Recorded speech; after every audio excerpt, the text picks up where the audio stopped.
OK, donc je vois qu'il y a déjà des communications dans le fil.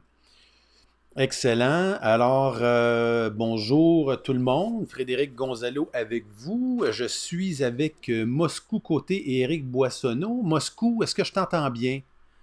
Bonjour, c'est Moscou. Est-ce que tu m'entends bien, Frédéric? Oui, c'est parfait, Éric. De ton côté, le son est bon? Ouais, bon de OK, mon côté. Pour vous, donc c'est bon aussi, je Frédéric? vois qu'il y a Excellent. déjà Donc, c'est des ça, c'est ça qu'on fait des tests. communications dans le Je vois fil. que Excellent. Là, j'entends du Alors, bruit, là. c'est bon, ça. on est en double. C'est pour ça qu'on fait des petits tests commencer. Donc, voilà. Alors, on va juste demander aux gens qui nous écoutent avant qu'on débute, juste nous envoyer un petit coucou pour nous dire que le son est bon. Alors, je vois Nathalie, Jean-Guy, Tony, Sylvie. Il y a beaucoup de gens là, qui nous font des petits coucous dans les commentaires. C'est super. Il y a Serge de chez Pax là, qui nous souhaite la bienvenue. Bonjour Serge. Bonjour, Donc, Serge. allô, allô. Donc, juste peut-être nous confirmer que tout est beau au niveau du son et de l'image. Si c'est bon, on va attaquer sans plus tarder. Voilà. Donc, je veux juste. Parce que je sais qu'il y a un délai entre le moment où je vous le demande et le moment où vous recevez. Oui, alors c'est parfait. J'entends les confirmations. C'est toujours un petit 15-20 secondes de gap. Merci tout le monde de répondre. Donc, je vois déjà qu'on se familiarise avec le chat. C'est super. Alors, bonjour tout le monde. Mon nom est Frédéric Gonzalo. Je suis consultant à mon compte, mais également collaborateur occasionnel avec les gens de Pax Nouvelles. Mais aujourd'hui, c'est dans le cadre d'une rencontre informative participative de l'AAVQ que j'agis pour un peu comme animateur, panéliste avec vous. C'est Moscou Côté, président de l'AAVQ, et Éric Boissonneau, vice-président de l'AAVQ, qui évidemment vont vous parler de ce qui se passe au sein de l'industrie. Et on aura évidemment l'occasion et l'honneur d'avoir le ministre de l'Économie et de l'Innovation, M. Pierre Fitzgibbon, qui va se joindre à nous dans environ une quinzaine de minutes. Évidemment, un horaire de ministre. On sait en plus qu'aujourd'hui, il y a eu de grosses annonces, pas forcément économiques, pas forcément jojo, mais voilà, ça sera le début et la fin de la parenthèse que je vais ouvrir sur ce sujet-là. Alors, Moscou, je te laisse le micro pour peut-être déjà d'emblée nous dire un peu de quoi on va parler aujourd'hui. Oui, bien sûr, Frédéric, tu peux peut-être juste expliquer aux gens qu'on ne prendra pas de questions avant l'arrivée du ministre? Oui, effectivement, bon point. Donc, les gens peuvent mettre des commentaires, questions et autres dans le chat. On les prendra une fois qu'on aura discuté. Ben là, on va parler une quinzaine de minutes. Ensuite, le ministre se joint à nous. Et avant le départ du ministre, on va essayer de prendre au moins une ou deux questions, si le temps le permet, parmi les gens qui auront demandé dans le chat. Mais par la suite, on est ensemble jusqu'à environ 2h30. Maximum 2h30, on va terminer ensemble, gang. Donc, on s'assure d'aller répondre le plus de questions possible. Donc, c'est super. Il y en a qui ont été envoyés par courriel, je crois, à l'AAVQ. On les adressera également. Et sinon, ben, on regardera dans le chat. Je vois déjà là que ça, il y a beaucoup de commentaires, de feedback. Donc, on va essayer d'y répondre à la mesure du possible avec le temps qui nous est alloué. Alors, Moscou, à toi le micro. Merci, Frédéric. Merci aussi à Pax Nouvelles qui nous fournit aujourd'hui sa plateforme. Alors, c'est pas le média Pax Nouvelles qui organise la réunion, c'est vraiment l'AAVQ. Mais étant une association bénévole, on se comprend qu'on fait appel. Dans ce cas-ci, on se sert des technologies de Pax Nouvelles et je tiens à remercier les gens chez Pax pour ça. Frédéric, bienvenue. Merci d'être là pour être modérateur aujourd'hui. Bonjour, Eric. Merci d'être là toi aussi. Alors, bonjour tout le monde, bienvenue. Alors, c'est une grosse journée parce qu'on a reçu la confirmation hier, comme vous l'avez vu, que le ministre Fitzgibbon va joindre à nous. On va aborder plusieurs sujets. Juste comprendre que Eric et moi, on n'a pas accès aux questions live qui se posent sur YouTube. C'est vraiment Frédéric qui peut les voir. Et Frédéric va pouvoir nous les poser. Alors, s'il y a des questions qui n'ont pas été adressées, vous pourrez tout simplement les envoyer par courriel plus tard à l'association. On en a reçu plusieurs. On les a mis ici. Il y en a qui étaient sur l'ordre du jour, d'autres qui ont été rajoutés. Merci beaucoup à tout le monde pour ça. Alors, j'aimerais commencer par dire on va expliquer un peu là, les discussions qu'on a eues. On sait qu'on a beaucoup de discussions par rapport à la quarantaine, on a beaucoup de discussions par rapport à l'OPC, on a beaucoup de discussions par rapport à une aide sectorielle, mais ça, on va attendre un peu que le ministre vienne nous expliquer sa position, ça va être plus simple. J'aimerais d'abord commencer par juste faire une mise à jour sur les discussions qu'on a eues avec le ministère de la Justice par rapport à l'OPC, les fameux crédits voyage. On s'est simplement fait dire que là, ils sont en attente d'Ottawa maintenant. Ottawa, vous savez, le ministre Marc Garneau a annoncé qu'il était pour venir en aide potentiellement aux compagnies aériennes, conditionnel à un remboursement. Les compagnies aériennes ont dit qu'ils semblaient être favorables à cette idée-là, en échange d'une subvention. On se comprend, là, on est un des rares pays qui n'a pas encore aidé son secteur aérien. Bien sûr, ça va avoir un impact sur les commissions. Éric m'en parlait tout à l'heure. Mais ce que ça fait, c'est que l'OPC, ben, ils ont mis ça sur stop, sur pause présentement. Ils ne veulent rien faire pour le moment en attendant d'avoir le plan d'Ottawa pour savoir comment Ottawa va aider. Parce qu'on sait, dans les voyages qu'on vend, dans le forfait, il y a une partie de vol, mais il y a aussi une partie d'hôtel. La partie vol, quand même un gros montant. Et si elle est remboursée par Ottawa aux transporteurs, ils veulent savoir c'est quoi les règles, comment ça va découler. Parce que si le transporteur aérien rembourse le grossiste, est-ce que le grossiste doit rembourser cette partie-là ou une partie, ou est-ce qu'il garde en crédit? Donc, malheureusement, la seule nouvelle qu'on a pour vous aujourd'hui, c'est de vous dire qu'ils ont mis ça sur pause, sur la glace, en attendant carrément de voir la décision d'Ottawa.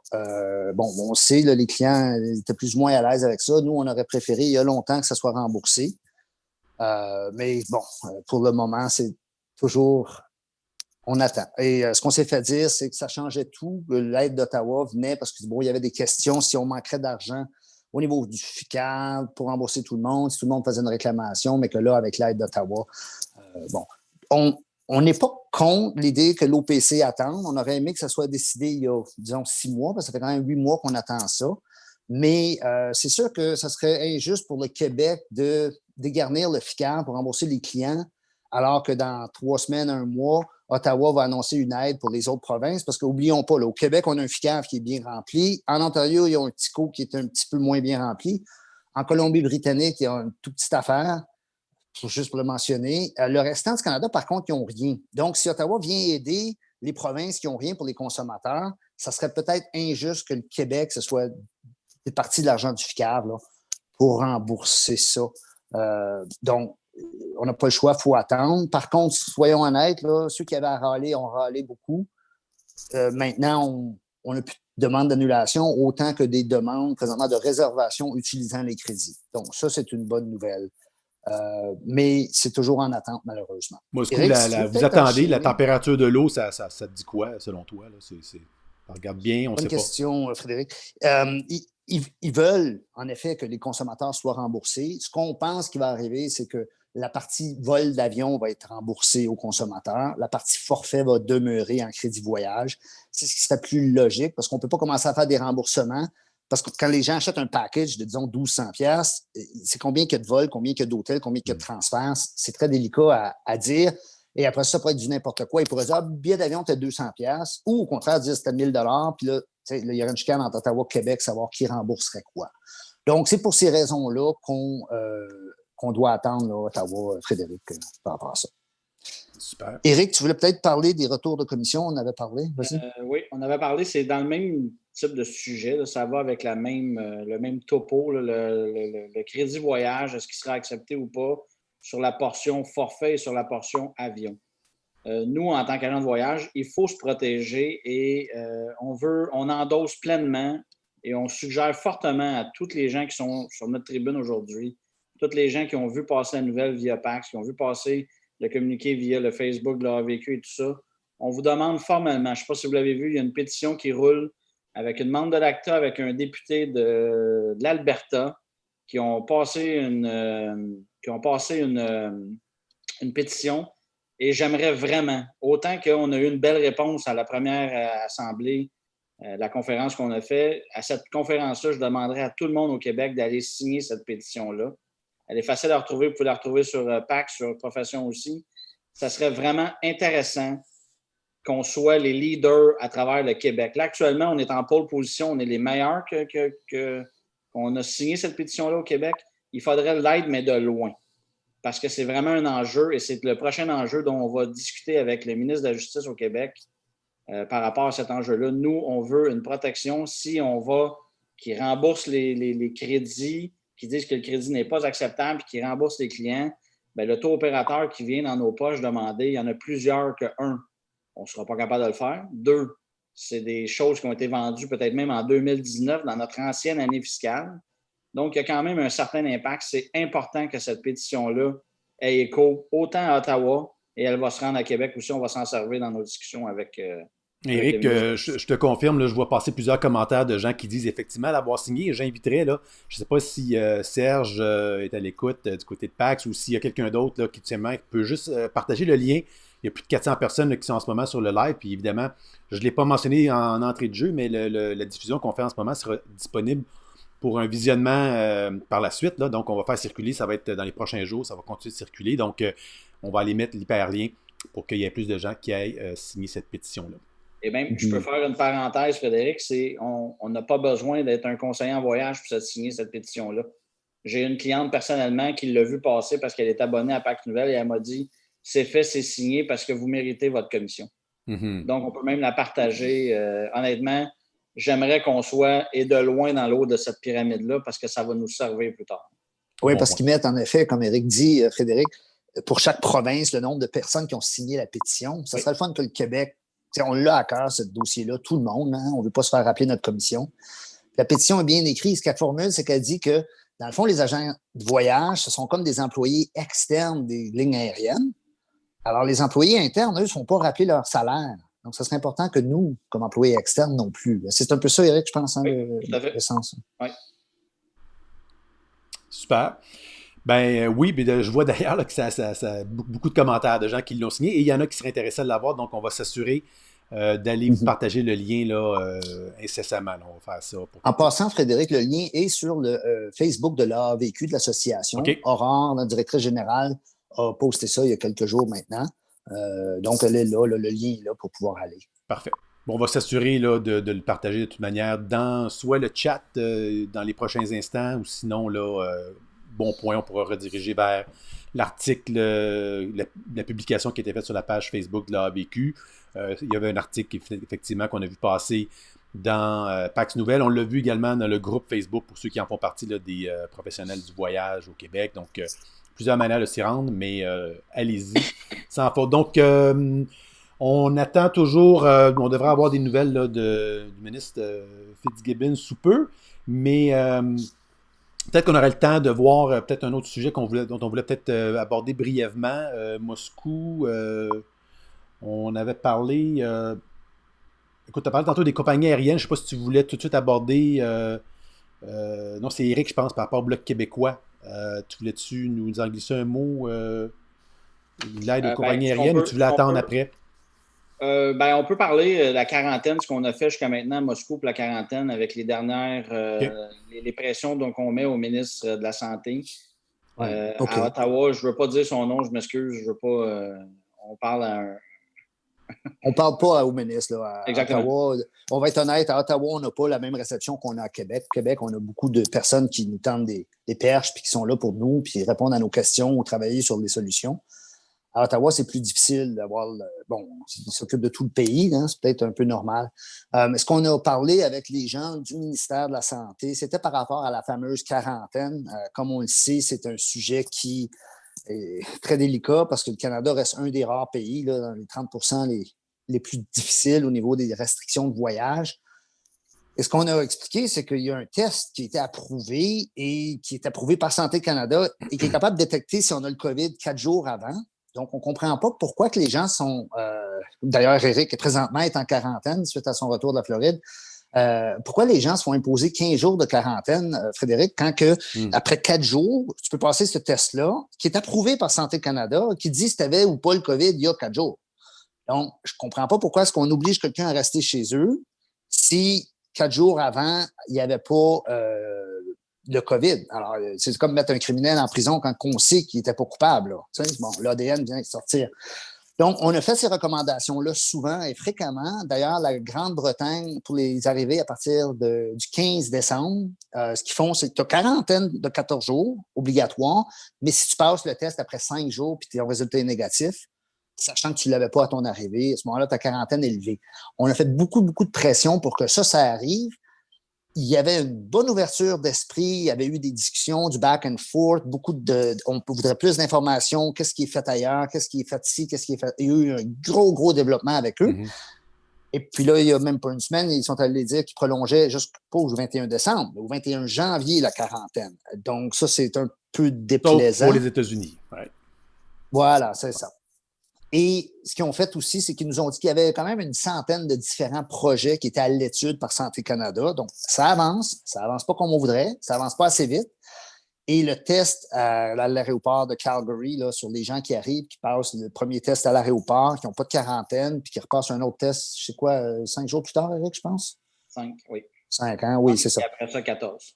Et on sait que Doug Ford a demandé que l'Ontario soit traité de la même façon, qu'il trouvait ça injuste que l'Ontario soit traité différemment puis de façon plus restrictive. Les gens chez Santé Canada ont pris part de nos commentaires. Ils ont demandé d'informations additionnelles, mais malheureusement, ils n'ont pas, ils n'ont pas réussi à convaincre. Puis, vous savez, c'est un peu triste parce que même Dr Tam, en charge Santé Canada, ouais, elle dit elle-même que prendre l'avion est plus sécuritaire que d'aller dans des grandes surfaces. Là. Je veux dire, on les a toutes vues sur Facebook, les photos des grandes surfaces avec le monde cordé. Je vais m'abstenir de commentaires, mais c'est fait que rendu là, les gens vont là-bas, on prend la température d'un resto. Je suis sorti dans les médias toute la semaine passée, radio, TV. Éric et moi, on a fait ça, mais on dirait que ça Ça débloque pas. Parce ça qu'il y a même développe pas. des Faut initiatives aux continuer. États-Unis, je pense que j'ai vu là, cette semaine, entre Atlanta et Rome, je crois, où est-ce que, même dans des destinations directes, on réussit à dégager au niveau de la quarantaine, rendre le processus plus fluide. Mais vous avez parlé de Toronto, vous avez parlé de Calgary. Est-ce qu'il y a des échos par rapport à l'aéroport de Montréal? Écoutez, on va retenir cette question-là parce que je viens de voir qu'on a un invité qui se joint à nous.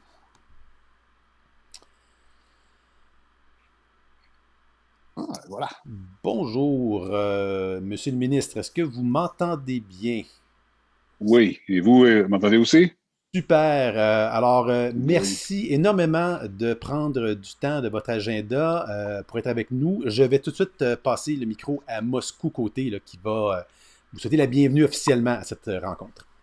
Alors, bonjour, Monsieur le ministre. Merci d'être ici. Au nom des agences de voyage du Québec, je vous remercie de prendre le temps dans votre horaire là, qui aujourd'hui doit être assez chargé. Merci pour venir nous expliquer un peu. Si vous voulez prendre un petit 2 minutes pour vous adresser à l'Assemblée, M. Fitzgibbon, allez-y. Écoutez, merci. Toujours heureux de rencontrer les gens, évidemment, mais on essaie d'être au diapason des enjeux. On s'est parlé il y a quoi, 2 semaines, je pense. C'est clair que nous sommes maintenant dans une situation où, à la lumière des programmes fédéraux, on parle de 2 programmes importants, subvention salariale d'une part, et d'autre part, le programme d'aide au loyer qui a été raffiné, qui a été entériné, et on est en train de paramétriser, je pourrais dire, l'implication sur nos PME. C'est clair qu'avec ça, les programmes qui existent au provincial, à savoir le PAC, le POPME, les RAM, et ainsi de suite, on doit regarder maintenant quels sont les secteurs industriels de l'économie qui vont avoir plus de difficultés dans les prochains 6 mois à 12 mois. Alors, il y en a plusieurs, mais heureusement, il y en a de moins en moins parce que je pense que force est d'admettre que l'économie en général est repartie, mais on s'entend qu'il y a des gens qui font face à des enjeux majeurs. On pense aux restaurateurs, ceux qui sont fermés. Là, évidemment, c'est assez pénible. Il y a d'autres comme vous et d'autres qui ne sont pas fermés, mais qui ont beaucoup d'impacts financiers négatifs. J'ai toujours dit que le rôle du gouvernement au provincial était de complémenter le fédéral parce que, bon, il y a beaucoup d'argent qui a été mis par le gouvernement fédéral, nos impôts, donc on a le droit, nous aussi, au Québec, de bénéficier de ces programmes-là. Alors, il faut regarder comment on peut complémenter. Alors, vous, votre associé m'avait fait parvenir une dizaine de jours, là, votre situation financière là, moyenne, je pourrais dire, des gens de voyage, je l'ai devant moi d'ailleurs, dans laquelle vous aviez commencé à montrer quelle serait la contribution des programmes existants. Et là, on est en train de finaliser ça, puis de revoir, on l'ajuste pour voir comment nos programmes peuvent se greffer à ça. Et je vous dirais que, je vais vous entendre aussi, là, je vous dirais que, bon, je pense qu'il y a une bonne partie quand même qui va être remboursée par les salaires puis par le loyer. Puis il reste d'autres dépenses fixes qui, elles, ne sont pas couvertes. Et là, on est en train de regarder comment on va pouvoir faire une aide quelconque. Et je pense que je vais être en mesure, probablement, d'ici, je dirais, ou plus tard la semaine prochaine, de pouvoir confirmer ce qu'on va faire. Je pense que je ne vais pas m'engager aujourd'hui, mais je pense que j'avais dit quand je vous ai rencontré que je suis ouvert à faire quelque chose parce qu'il faut quand même s'assurer qu'une partie de ces frais non remboursés-là, qui sont sujets à créer des pertes, une partie peut être couverte par le gouvernement. Probablement pas en totalité, par contre, une partie. Alors, je pense qu'on est rendu là. Puis je pense qu'avec l'annonce qui a été faite formelle du plan C9 du fédéral, on est en mesure de pouvoir mieux calculer l'impact sur l'entreprise. Et c'est vrai pour vous, c'est vrai pour les hôtels. Il y a peut-être 8-9 secteurs qu'on regarde présentement. Les agents de voyage, c'en est un de ces secteurs-là. Non, ben écoutez, c'est des bonnes nouvelles. M. Fitzgibbon, au moins, on voit que ça avance puis qu'est-ce qu'il y en est. Oui. C'est juste important de noter, par contre, vous savez, dans le C9, il y a spécifiquement un article qui dit que si l'impact financier n'est pas fermé spécifiquement et que même si c'est à cause d'une baisse de voyageurs, le mot voyageur est dans le C9, qu'on n'a pas le droit aux 90 % d'aide de loyer puis les dépenses connexes, seulement aux 65 %. Donc, ça, c'est quelque chose, je sais que vous avez dans le POPME puis les programmes palliatifs à ces choses-là, un programme qui va jusqu'à 80 % parce que, de facto, oui, OK, on a légalement le droit d'ouvrir, mais de facto, on est fermé. Quand on entend les commentaires des gens, de M. Legault, par exemple, de dire voyagez pas, on comprend que la santé, là, c'est la priorité numéro 1. Ça, on est d'accord ici, là, puis tout le monde ici, je pense, présent est d'accord avec moi. Mais on est comme de facto fermé. Donc, c'est une bonne nouvelle de savoir que vous vous penchez là-dessus. Pouvez-vous en dire un peu davantage? Non, pas réellement, mais je veux juste non. Il faut me laisser le temps de finir, là, mais je voulais quand même vous parler. Je sais que vous avez demandé que je participe. J'aime ne pas me cacher. Mais juste une chose, je mets clair. Le 80 % c'est 100 %. Ceux qui sont fermés, on rembourse 100 %. Sauf que la mécanique avec ça fonctionne, c'est que si, par exemple, un restaurateur a des dépenses fixes éligibles de 10 000 on rembourse 10 000. Sauf qu'il va emprunter 12 000 parce qu'il y a d'autres dépenses qu'il va faire. Là, on rembourse 100 % Donc, j'amplifie même votre commentaire. Et je vous entends. Et l'enjeu qu'on a, pour être honnête avec vous, c'est l'enjeu suivant. Tous les établissements qui sont dans des zones non rouges ou établissements en zone rouge sont ouverts, c'est la même chose pour moi. Là, on a probablement 100 000 personnes là-dedans, 100 000 établissements là-dedans. Alors, comment est-ce qu'on va légiférer ça ou comment est-ce qu'on va réguler ça? Alors, c'est sûr que c'est là qu'il y a l'enjeu parce que quand on regarde côté agent de voyage, bon, on a soit 650 là, que vous êtes maintenant. 700, j'oublie le chiffre exact, là, mais on m'avait dit ça c'est le passé, je pense. Alors, on peut relativement bien cibler ça. Mais là, on a un paquet d'affaires aussi. Là. Il y a des commerces qui ont peut-être pas été capables de reprendre leur vente. Alors, il va falloir, là, je suis en train de finaliser, là, de tirer une ligne de perte de revenus. On n'est pas encore en train de raffiner ça pour s'assurer que seulement ceux qui vraiment ont une baisse importante, parce qu'à un moment donné, il y a des établissements où tu perds 40 % de tes revenus, mais tu peux t'ajuster pour faire un break-even. Nous, on n'est pas là pour mettre de l'argent dans les poches des gens pour faire des profits manqués. On est là pour s'assurer que l'entrepreneur ne prend pas son patrimoine historique et le perd au complet d'une entreprise. Je pense qu'il y a un équilibre à faire là-dedans. Elle n'est pas facile, cet équilibre-là. Mais je reconnais que peu importe le secteur, parce que moi, je suis secteur agnostique, si une entreprise a perdu 70 % de ses revenus, ben il y a quelque chose qui doit arriver. Puis, jusqu'à date, parce que quelqu'un m'a écrit une lettre là, de votre association. Je mélange des gens un peu, là, mais quelqu'un m'a envoyé une lettre de l'Association canadienne, je pense, des agents de voyage, puis qui me disait que le programme POPME n'était pas disponible. Le programme POPME est disponible. Donc, un agent de voyage qui veut emprunter, entre guillemets, l'argent est disponible. D'ailleurs, il y en a plusieurs qui l'ont utilisé. Par contre, le POPME n'est pas pardonnable. Alors, je comprends très bien la nuance que les gens ont présentement de dire on devrait être capable d'avoir un certain pardon. Puis, je ne suis pas en désaccord avec le principe, il faut juste que je légifère où je le régule, je vais dire plutôt dans un environnement où ça va être équitable pour tout le monde. Mais je pense qu'on est, on a pas mal d'informations, qu'on est pas mal rendu là. Je pense que la formule, honnêtement, du prêt est la bonne formule. Même pour les restaurateurs, moi, je pense que la relation entre l'entrepreneur et le gouvernement, prêteur, emprunteur, c'est solide parce que ça va légitimiser l'effort. Bon, dans le cas de l'ERAM, il y a eu beaucoup de critiques qui fait que c'était compliqué.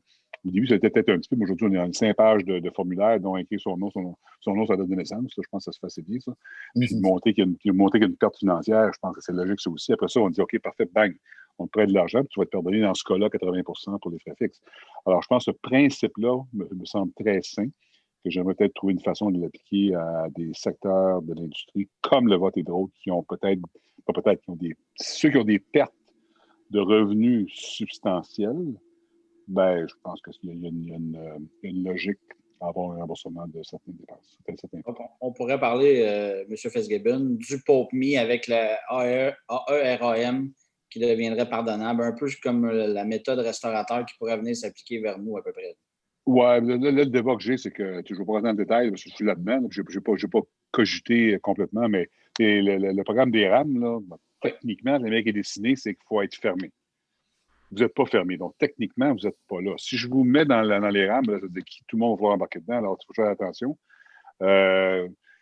L'enjeu, êtes-vous touriste? Bon, il y en a qui vont dire que oui, d'autres vont dire que non. Il y en a qui vont dire que oui dans le cas de. Moi, je suis ceux qui pensent que ceux qui envoient des Québécois à l'extérieur du Québec, c'est pas touriste dans ma définition, mais ceux qui amènent des étrangers au Québec, c'est des touristes. Alors, évidemment, on peut avoir un débat sémantique ici. Mais je pense que je trouve la voie de passage. Personnellement, je pense que la meilleure façon, c'est d'un prêt pardonnable, que ce soit ERAM, Pacte Tourisme ou POPMI, c'est la même affaire pour moi. C'est la même affaire. Je veux prendre le programme existant pour simplifier. Ça, c'est le jeu d'affaires qu'on ne parle jamais, mais c'est pas votre enjeu, c'est mon enjeu. Mais tu sais, au gouvernement, moi, je n'ai pas des gens qui font des chèques. C'est pas notre business de faire des chèques. Alors, il faut trouver une façon efficace de le faire. Une chose est certaine, M. le ministre, si vous demandez une perte de 70%, les 700 quelques propriétaires détenteurs de permis au Québec vont tous lever la main parce qu'on est bien plus dans le 90% de perte. Ouais. Puis c'est là c'est là qui va être moi je pourrais dire la poignée qu'on va utiliser. Oui, je fais une mention là, parce qu'il y a plusieurs, évidemment, des questions, des commentaires là, qui sont dans le fil. Et puis, il y a M. Malaison là, qui mentionne, qui vous remercie d'ailleurs d'être ici. Et plusieurs vous remercient de votre présence à la rencontre en disant « Nous devons penser à l'avenir car face aux fermetures d'agences de voyage et celles à venir l'an prochain, nous devrons revoir. » Il y en a plusieurs qui sont effectivement confrontés à cette situation-là. On sait que vous avez limité un peu dans le temps. Moscou ou Éric, est-ce qu'il y avait une autre question qu'on voulait poser à M. le ministre avant qu'il doive nous quitter? Donc, je pense que ça fait le tour. J'ai encore 5 minutes. C'est d'autres choses. J'ai encore un peu de temps. Oui, OK. Vous disiez tout à l'heure les agences de voyage qui amènent du monde au Québec. Vous savez, il y en a beaucoup d'eux autres en France. Donc, j'espère que vous n'allez pas aller aider les agences de voyage en France et pas aider celles au Québec. C'est un petit peu une blague ce que je fais là, mais c'est le fun de savoir que vous comprenez l'enjeu parce qu'il y a eu des discussions. Puis bon, c'est sûr, au début, le message rentrait peut-être mal. Beaucoup de personnes associent les agences de voyage, d'ailleurs, expéditive, comme la majorité des titulaires de permis au Québec. Il faut comprendre qu'une grosse partie, là, pratiquement le 2/3 de la valeur monétaire du forfait qui reste au Québec, ou à tout le moins au Canada, là, avec les transporteurs aériens, les commissions, les agences de voyage, ces choses-là. C'est pas tout l'argent que ça va à Cuba, là. Je me l'avais bien dit l'autre fois, puis j'avais enregistré ce que vous m'avez dit. Puis d'autre part, c'est sûr que moi, je vois beaucoup d'entreprises présentement qui doivent se transformer et que le modèle ne survivra pas. Puis là, c'est dur ce que je veux dire, mais il y a des entreprises que, dans le programme du PAC, par exemple, une des conditions qu'on a marquées, c'est qu'il faut que nous, le prêteur, soyons confortables que le modèle est soutenable. Mais malheureusement, il y a des compagnies qui ne pourront pas survivre la nouvelle réalité parce que les choses vont changer. Alors, c'est sûr qu'il y a des gens qui aurait pu déterminer, puis c'est pas le cas, mais il a déterminé, bon, agent de voyage, qu'est-ce qui va arriver là, quand les gens vont remettre à voyager? On va-tu prendre des Airbus 380 empilés après ces autres, le Pina Colada pour la Cuba? Peut-être que ça n'arrivera plus. Bon, je pense que c'est un peu, j'exagère le point, là, mais je pense qu'il y a ça aussi qu'il faut réaliser. Mais là, vous êtes 650 opérateurs d'agents de voyage au Québec. Donc, c'est pas comme on avait 25 000 entreprises. Il y a des secteurs, je dois avouer qu'il va y avoir une purge qui va se faire. C'est ça qui est dur pour le gouvernement. Il y a une purge qui va se faire. C'est pas à nous autres de décider qui va être purgé ou non. Mais là, la question aussi, c'est qu'il ne faut pas non plus mettre de l'argent, de subvention directe dans des situations qui ne pourront pas avoir une pérennité. Mais je pense tout le monde a conclu que dans votre industrie, ce n'est pas nécessairement le cas. Il va probablement avoir de la consolidation, je suis sûr. Mais bon, on ne parle pas d'argent, on ne parle pas des sommes d'argent qui sont astronomiques non plus. Okay. Effectivement, il y a une question qui est soulevée là, dans les. Je trouve intéressante parce que Moscou, côté, il l'a mentionné tout à l'heure, mais en ce moment, vous avez mentionné les restaurateurs qui ont dans une situation particulière, mais il y a des restos qui peuvent quand même faire du take-out pour emporter. Alors, il y a quand même une certaine source de revenus. Alors qu'en voyage, comme on le mentionnait, c'est ce qui est soulevé par une personne dans le fil, on ne peut pas voyager, on se le fait même dire autant par le premier ministre du Québec que du Canada, et puis c'est correct pour des raisons de santé. Donc, le facteur zone rouge, zone jaune, finalement, devient un peu caduque. Donc, j'imagine que vous considérez ça dans vos... Oui. Non, mon restaurant préféré, je n'aimerais pas. Là. Il livre chez nous aussi souvent que j'allais au restaurant avant. Alors, vous avez raison, il y a des restaurateurs probablement qui ont une chute de revenus moins importante que les agents de voyage ou d'autres, les cabanes à sucre ou d'autres choses. Alors, on est conscient de ça. C'est pour ça que, il faut être capable de... En même temps, je pense que faut le faire dans l'ordre. Parce que la plus grande erreur qu'on peut faire, c'est de mettre des programmes en place, pas réfléchis, puis on se ramasse que c'est une erreur. Puis, comme j'ai toujours dit, quand j'étais en entreprise privée, les décisions, je les prenais pas mal plus rapidement que je les prends présentement. Sauf que présentement, j'ai l'agence publique. J'ai pas mon argent. Là. Fait que c'est pas pareil. Là. Donc, on a quand même une rigueur. Je pense qu'on est quand même rigoureux. Mais pour conclure, je pense que nous réalisons clairement les enjeux qui vous font face, à savoir que votre baisse de revenus est pratiquement équivalente à des fermetures complètes.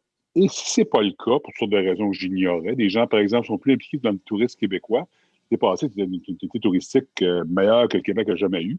Il y a probablement des agences de voyage ou des organisations qui ont aussi bien fait, mais eux ne méritent pas d'avoir de l'assistance. C'est pour ça que je pense qu'on est capable, là, j'ai assez d'informations, et je pense que la semaine prochaine, on va pouvoir annoncer quelque chose qui va être modulé par rapport, justement, aux baisses de revenus. Non pas un programme global où on mettrait de l'argent dans les poches d'entrepreneurs qui ont fait de l'argent ou qui n'en ont pas perdu. C'est ça qu'il faut faire attention, mais je comprends le point, puis je m'engage à ce qu'on va vous revenir quelque part la semaine prochaine. M. Fitzgibbon, merci beaucoup, M. Ménez, d'avoir pris le temps de vous adresser aujourd'hui au nom des agents de voyage du Québec et de l'association. Je vous remercie d'avoir pris le temps de venir nous voir. Merci beaucoup. À la prochaine. Au revoir. Merci. Merci au ministre. C'est super. Écoutez, il y a eu quand même plusieurs questions, commentaires qu'on a fait. À brûle pour point, Éric, Moscou. On peut les prendre tout de suite. On peut en prendre quelques-unes tout de suite, oui. Si tout le monde est à chaud sur ce sujet. C'est plus des commentaires que des questions à proprement parler, pour être bien honnête. Personnellement, Frédéric, moi, je sors de ce 16 minutes avec le ministre avec un espoir. J'espère que nos membres, les gens, nos confrères, on peut les appeler nos confrères, tous les propriétaires avec nous et même les conseillers ont vu dans le message de M. Fitzgibbon que depuis qu'il est impliqué personnellement, lui, depuis qu'on lui a parlé personnellement, on a eu comme un game breaker, moi et Moscou. Là, la discussion a changé. On lui a partagé des chiffres. Quand il parlait de chiffres à qui on a partagé, grosso modo, ce qu'on s'est basé dessus avec le travail qu'on a fait, on est parti avec le 80% du POPME et on a fait un modèle avec une agence d'1 million, 5 millions, 10 millions, 25 millions. On a passé chez certains propriétaires, on a fait des tests et on est arrivé avec une proposition où ce que M. Fitzgibbon semble jouer avec les chiffres et les comprendre très bien. Donc, à tout le moins, c'est ça. À tout le moins, j'allais dire, Éric, il semble vraiment comprendre la situation. Je pense que c'est encourageant pour nous autres. Il ne s'est pas commis, mais il a dit qu'il est en train de trouver une solution pour les domaines. Bon, c'est sûr, il a dit que certaines entreprises ne pourraient pas passer au travers, mais ça, il faut comprendre que c'est la même situation dans les restaurants. Là. Juste pour que les gens comprennent, Frédéric, les agences de voyage, là, les restaurants, ce n'est pas tout le monde qui obtient une subvention. Okay? D'abord, tu dois aller chercher un prêt, le POPME ou le PAC, là, un des deux programmes, dépendant de combien tu demandes. Tu as 1001 papiers à remplir et tes états financiers et tout le kit. Et ensuite, si tu te qualifies pour le prêt, comme si ce n'était pas du COVID, là, si tu te serais qualifié, disons, l'an passé, ce moment-là, ils te font le prêt et ensuite, une partie de ça qui est pardonnée. Je pense que ça risque d'être semblable pour les agences à entendre les propos de M. Fitzgibbon. Et puis aussi, malheureusement, je trouve que c'est raisonnable. L'agence qui n'était pas rentable avant, c'est triste. Ouais. C'est pas que ce que je veux, mais je peux comprendre que cette agence-là n'aurait pas. Éric, tu as des amis qui sont restaurateurs. Tu pourrais peut-être expliquer un peu plus en détail ce que je viens d'expliquer là? Et juste avant, Éric, un petit instant, parce que je vois que dans les commentaires, là, on n'a pas terminé. Hein? On a terminé avec M. Fitzgibbon, avec le ministre, mais on a d'autres sujets, là, parce qu'il y en a qui disent hey, la FICAV, qu'est-ce qui se passe? On aura l'occasion d'y revenir. Il reste encore là, 25 minutes, donc je vais juste mentionner ça pour les gens là, qui posent des questions, des commentaires. On fait juste débriefer là, sur la rencontre, mais on revient. Là. Fait que oui, je te laisse. Okay. Le Pope Me, de la façon que ça fonctionne, j'ai un ami restaurateur, j'ai épluché et M. Fitzgibbon a tout à fait raison. Là, le document fait à peu près 20 pages. Il y a quelques données à remplir, les états financiers de l'année passée, prévisions de cette année. Nous, les prévisions seraient probablement zéro, mais on peut prendre peut-être 2018 puis dire si la journée que les frontières vont ouvrir, c'est débattable. On est capable de se rendre sur ce chemin-là. Je comprends la législation là, de M. Fitzgibbon qui dit qu'il ne peut pas ouvrir parce qu'on est techniquement l'agence à Rouyn-Noranda ou à Val-d'Or. Elle peut ouvrir, bien, elle n'est pas en zone rouge. Donc, mais on veut qu'elle fasse partie. Ça faisait partie de nos discussions avec M. Fitzgibbon. On ne veut pas que l'agence de Val-d'Or soit isolée de l'agence du centre-ville de Moscou ou de la mienne à Boucherville ou peu importe n'importe où. Donc, on veut faire un ensemble. Honnêtement, je suis extrêmement content de la réception de M. Fitzgibbon. On voit qu'il a écouté puis il est vraiment après prendre action ou du moins réfléchir à une façon de nous aider. Ceci dit, le Pope Me, comment ça fonctionne? Mettons, on va y aller sur une enveloppe de 50 000 le Pope Me passe un prêt de 50 000 au restaurateur dans le cas on parle. Le restaurateur va soumettre dans le mois jusqu'à un maximum de 12 000 toutes ses factures de frais fixes. Lorsqu'on parle de frais fixes, on va aller chercher le frais de bannière, la télécom. Moscou, tu me corriges, j'en oublie. Hein? Les télécom, frais de bannière, Internet, Assurance. Un autre point qu'on oublie qui est hyper important, dans notre situation, quand on lit le projet C9 avec les SCLU, qu'on peut jaser après aussi, nous, on ne peut pas aller à plus que 65 %. Donc, on vient compenser de 15 % avec le programme MI. Et là, on aurait le droit à inclure ça. Et comment ça fonctionne? On soumet nos dépenses au gouvernement. Et le gouvernement va dire, d'accord, vous avez 8 000 de dépenses à 80 %, je vous gracie 6 400. Donc, le prêt de 50 000 est diminué à 43 500. C'est exactement comme ça que ça fonctionne, le Pope Me. Et on parle des restaurants. Là. Ça se peut que ce soit différent, Frédéric, là, pour les agents de voyage. Ouais, le Pope Me, là, juste pour ceux qui nous écoutent ne connaissent pas, PAU-PME, hein, c'est ça? Oui, c'est prêt d'aide d'urgence aux PME. Hein? Et à l'intérieur du Pope Me, qui est approuvé seulement si les états financiers font office de quelqu'un qui pourrait avoir droit à un prêt. Là, okay. Si ça ne vous dérange pas, Frédéric, je pense qu'on devrait peut-être continuer. Je pense que dans les points que tu voulais nous parler, je pense de la FICAV, ça a été soulevé, là, quelqu'un qui demandait qu'est-ce qui se passait au niveau de la FICAV. Je pense que c'est quelque chose, Moscou, dont tu voulais nous entretenir. Alors, peut-être. Oui, bien c'est ça. Tout à l'heure, on en a parlé. C'est-à-dire que tout est sur la glace. C'est ça, je parlais. Là, c'est sur la glace en attendant Ottawa par rapport au... il faut attendre qu'ils décident ce qu'ils font comme aide aux compagnies aériennes avant que l'OPC puisse décider. Donc, c'est tout ça qui englobe le FICAV, qui englobe ces choses-là. T'englobes-tu aussi les subrogations au niveau des chargebacks, là? Ah, OK, ça, c'est un bon point. Merci, Frédéric, de l'amener. Oui. Non, parce que là, le problème qu'on a, c'est que quand quelqu'un fait un chargeback, le FICAV dit là, le client est remboursé, donc le client, il n'y a plus de client. S'il n'y a plus de consommateur, il n'y a plus d'office de protection du consommateur, puis il n'y a plus de fonds d'indemnisation des clients d'agents de voyage. Et là, c'est là où on n'est vraiment pas d'accord avec l'Office. D'ailleurs, ce qu'on a recommandé à plusieurs agences, c'est quand ils reçoivent un chargeback, je parle de celui ou celle qui est le marchand, là, OK? Pas si ton client a fait un chargeback chez, disons, un vacances grossiste, là. Je parle chez vous. Et pour les grossistes, à ce moment-là, nous, ce qu'on recommande aux gens, c'est d'envoyer carrément une demande au FICAV, une mise en demeure, en disant que, à cause que le FICAV n'a pas payé, le client a fait un chargeback. Et le FICAV est là pour ça. Donc, il peut avoir soit un document de subrogation si le client est d'accord pour le signer. À ce moment-là, ça devient coulé comme... C'est facile, là, parce qu'à ce moment-là, tu prends les droits que le client avait. Si le client, par contre, ne veut pas ou il a juste simplement cancellé sa carte de crédit, à ce moment-là, il faut procéder d'une autre façon. on est en train de regarder c'est quoi la manière de faire ça au niveau légal. Je ne suis pas avocat, Éric non plus. On a Daniel Guy, qui est sur notre conseil d'administration, bénévolement aussi, qui regarde ces choses-là. Et quand on va avoir des cas un peu plus tangibles, un peu plus concrets, on va pouvoir regarder ce qui peut être fait là-dessus. Par contre, ce qu'on s'est fait dire par l'Office, c'est attendez, là, attendez avant d'envoyer des mises en demeure. Là. Mm-hmm. Attendons de voir comment ça va se régler. De toute façon, d'après ce qu'on m'a dit, c'est 3 ans qu'on a pour aller redemander cet argent-là à qui de droit. Là. Mais on comprend l'inquiétude des propriétaires que ceux qui ont organisé des forfaits, on va dire un exemple en Croatie, puis on a envoyé l'argent là-bas, le client fait un chargeback sur notre carte. On comprend l'inquiétude du propriétaire actuel et c'est pour ça qu'on regarde plus vers une subrogation de droits du client pour nous faire la représentation à au FICAV pour aller chercher l'argent dont on n'a pas. Là. On n'a pas nous, on parle de l'agence de voyage. C'est ça, l'agence de voyage est partie, voilà. L'argent est parti à l'étranger. Donc, c'est une des choses où est-ce qu'on comprend l'inquiétude et sincèrement, je pense que c'est un point qu'on va gagner. Ça prend juste de la patience et ça va prendre de la paperasse. Mais on va y arriver. Je pense que celle-là, on va y arriver. Parce que le FICAV est là pour ça, Frédéric. Donc, c'est normal que ce soit lui qui paye.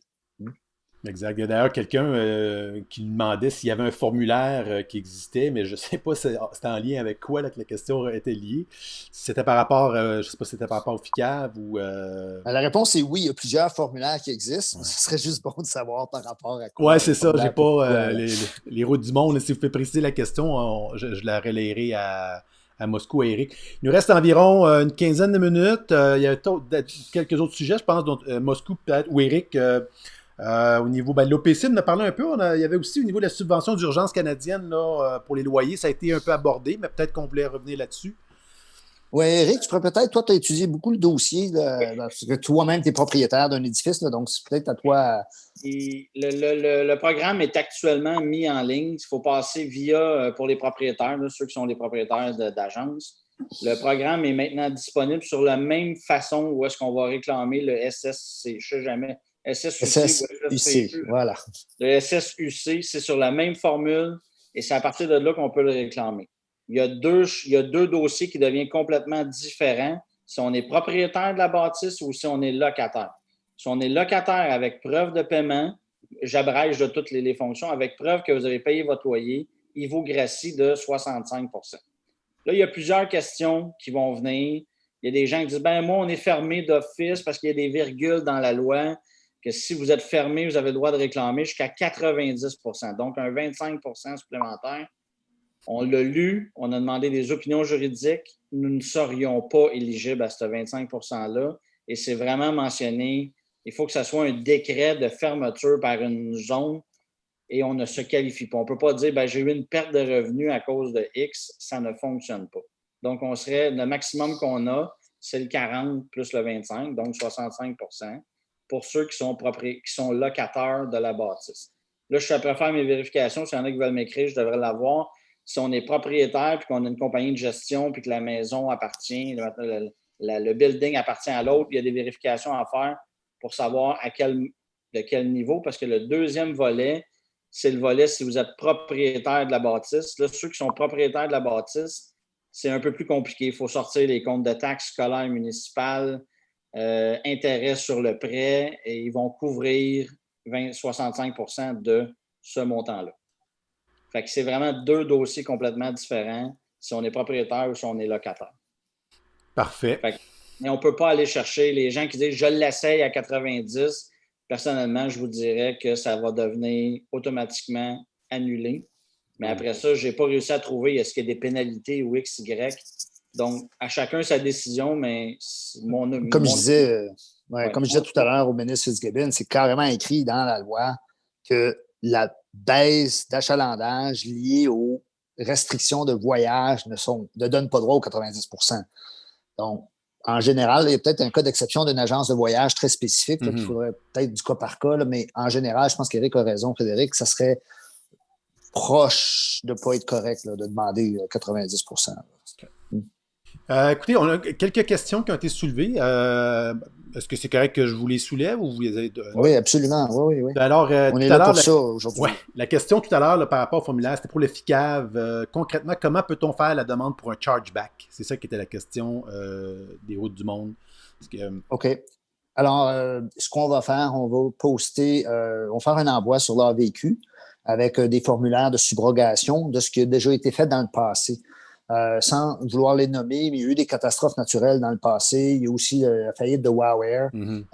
Donc, une agence de voyage grossiste au Québec avait pris les cartes. Là, les clients voulaient faire des chargebacks parce qu'ils ne pouvaient pas voyager.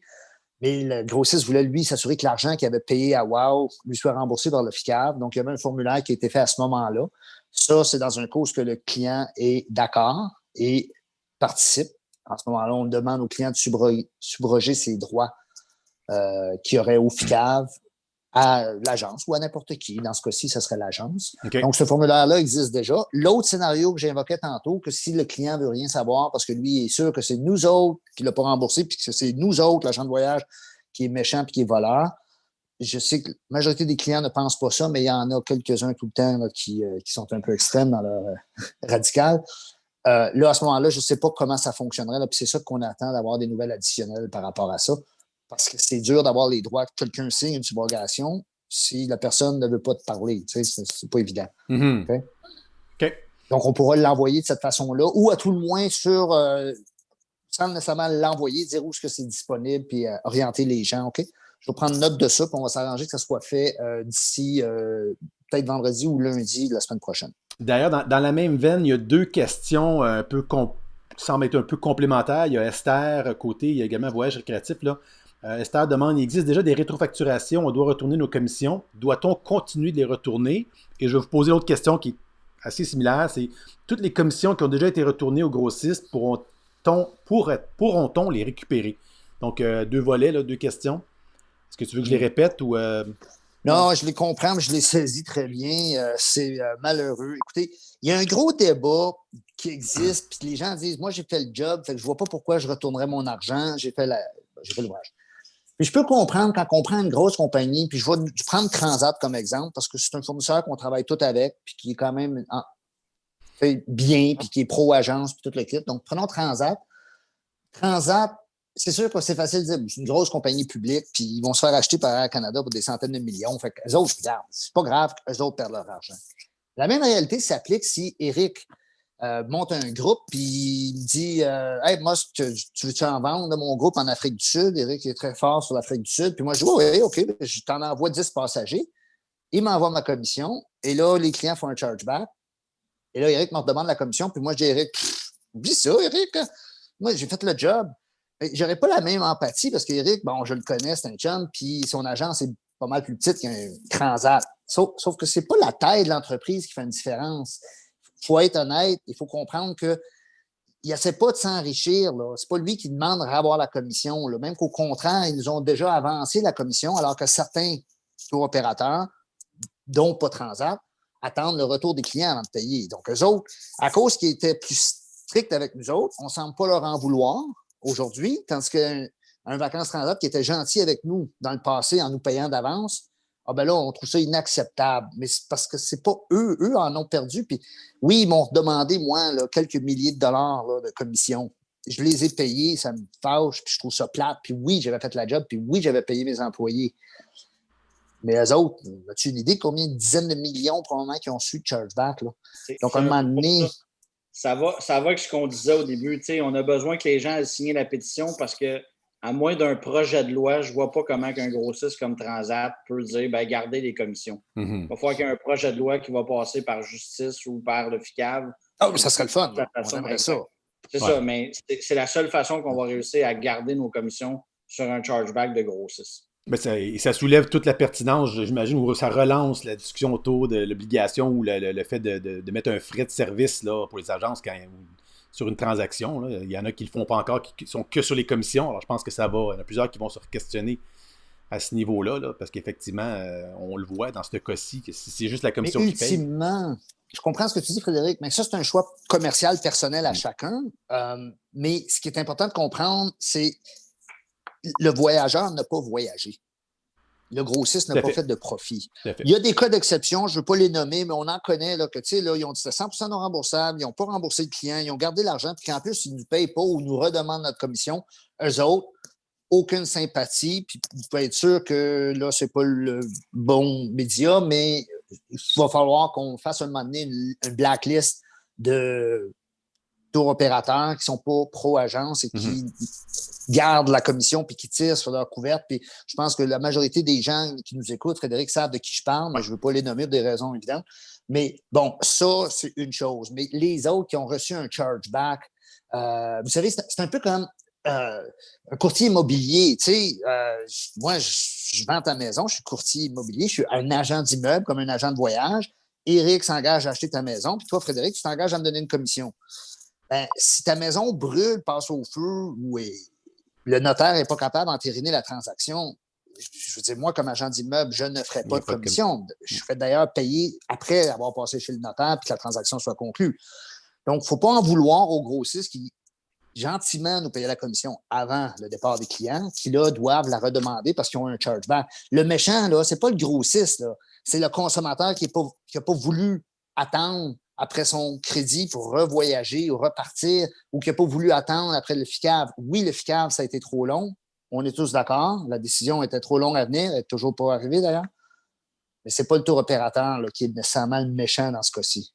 Puis là, on parle à quelqu'un qui ça m'a coûté des dizaines de milliers de dollars de commission à date. C'est pour ça que signer la pétition, là, c'est important, parce que si cette aide-là vient aider les transporteurs, mais que c'est clair, prévu. Et ils l'ont fait en Australie, d'ailleurs. Hein? Ils ont donné un montant. Ils l'ont fait en France. Ils ont donné un montant aux agences de voyage. Ils l'ont fait en Allemagne. Ils ont donné un montant aux agences de voyage pour les commissions perdues. Donc, c'est pas impossible qu'on fasse quelque chose au Canada, là, qui lui aussi dans le G7. Et selon ce que vous savez, ça se discute, ça, en ce moment? Ben, par rapport à ça, même, je vais juste rajouter quelque chose parce que ça fait partie des questions qu'on a eues hier directement à l'AVQ. Est-ce que vous avez fait des pressions sur le Bloc québécois? Oui. Parce que le Bloc québécois, son projet de loi est justement le remboursement des compagnies aériennes. Le projet de loi vient de Xavier Barsalou-Duval, qui est mon propre député et que j'ai quelqu'un qui travaille à l'agence comme agent extérieur, qui est son bras droit ici dans la circonscription. Donc, j'ai quand même une ligne directe et je lui ai fait part agressivement, méchamment de mon mécontentement dans sa dernière présence à la Chambre des communes. Parce qu'il parle beaucoup qu'ils veulent remboursement, mais il est extrêmement conscientisé sur le fait que ce ne serait pas méchant qu'il rajoute toujours la phrase « Et pour protéger les agents de voyage, est-ce qu'on peut protéger leur commission? » Et je peux vous dire honnêtement que ça a été fait ardemment, ça a été fait agressivement, et je lui ai vraiment fait part de mon point que je n'étais vraiment pas d'accord avec le fait de ces interventions qui oublient volontairement ou involontairement, on va lui donner le bénéfice du doute, les agents de voyage. Je veux vraiment faire... Et sentez-vous une oreille attentive là, du côté des discussions, tant, je me dis que c'est plus au niveau fédéral à ce niveau-là que au niveau provincial? fédéral, c'est juste que le Bloc québécois, Frédéric, est le troisième parti d'opposition, donc ils ont quand même une certaine limite de présence. Mais ça reste que quand on a un propre parti, qui est ma circonscription, qui est mon député, qui n'est pas capable de parler pour nous autres, ça m'a heurté pas mal. Oui, intéressant. Juste aussi. Moscou, avant d'aller vers toi, il y a un commentaire justement de Sylvie qui nous dit qu'en parlant à son député, il a confirmé que tous les députés libéraux fédéraux sont au courant et en discutent depuis 3 semaines. Donc, ça semble cheminer, donc ça va un peu dans votre sens. Oui, excuse-moi, Moscou, vas-y. Oui, ben c'est ça, j'allais dire, rajouter que moi, mon député, c'est Marc Garneau. Donc, on travaille aussi avec eux autres. On n'a pas d'oreille, j'ai pas eu de retour d'appel, mais j'ai quand même eu un échange de courriel avec son bureau. Mais on leur a fait comprendre, et oui, c'est important qu'ils le fassent comprendre. Et la pétition en question, c'est une membre du Parti conservateur, et on a parlé avec Alain Reyes du caucus conservateur au Québec pour leur exprimer tout ça. Et c'est important là, que les gens signent cette pétition-là. Et vous savez, la dernière fois, quand on vous avait demandé à tout le monde de contacter votre député, bon, on vous demanderait de continuer à le faire parce que c'est pas encore fait. Là. Tu sais, le ministre Fitzgibbon, tantôt, avait de l'air encourageant. En tout cas, moi, j'ai trouvé ça encourageant sans avoir quelque chose. Mais les députés fédéraux aient signé cette fameuse pétition-là, c'est ça, là. Il est rendu là la bataille parce que c'est eux qui contrôlent l'argent qui va venir faire les remboursements.